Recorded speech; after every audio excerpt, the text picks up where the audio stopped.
So in my last video, we were talking about binary ones and zeros and how to convert them to decimal and how to convert decimal into binary, and kind of touched on how binary functions within a computer, like how the transistors are like switches. But now let's talk about logic gates, okay?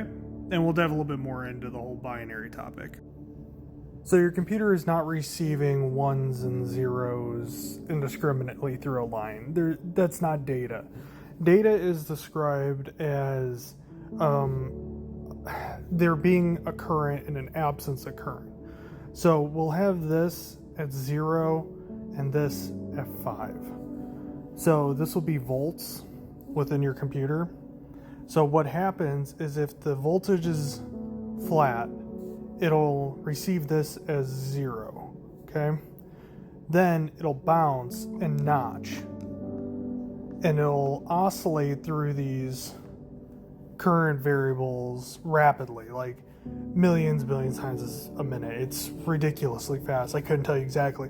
But every time it peaks, that'll be a 1, that'll be a 0, that'll be a 1, that'll be a 0, that'll be a 1, that'll be a 0. Now, within the processor, there's circuits built that will have logic gates, which will consist of and, or, and not.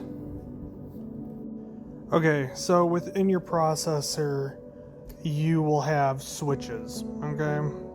And for these, we'll put little boxes. Alright, neat little boxes. These will be our switch representations.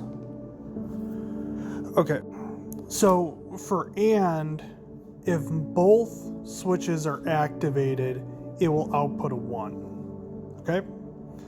With or,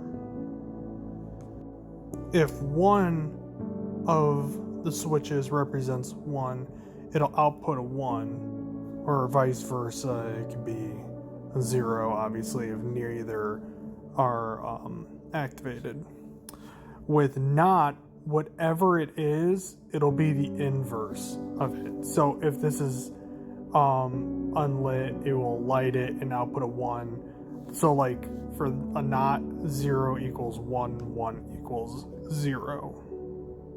Now, why this is important, sorry, I'm trying to balance my whiteboard in my lap, is in processing, what logic gates allow is it can take multiple prongs of data, multiple inputs, then segment them down and continue until you just have one output of a 1 or a 0, which can simplify data and mainline it and allow the computer to do complex calculations with more simplified numbers.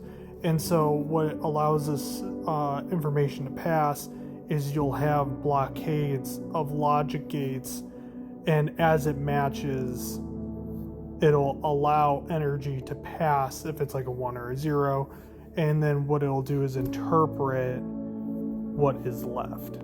I know this is a really bad explanation, but when you get into like processor architecture, it gets really complicated and confusing, and this is the best way I can come up to explain it like in super layman's terms for people who aren't like crazy technical. Like, I think it's even above my head a little bit. You need to be an electrical engineer to get past this point, but this is the fundamental of logic gates.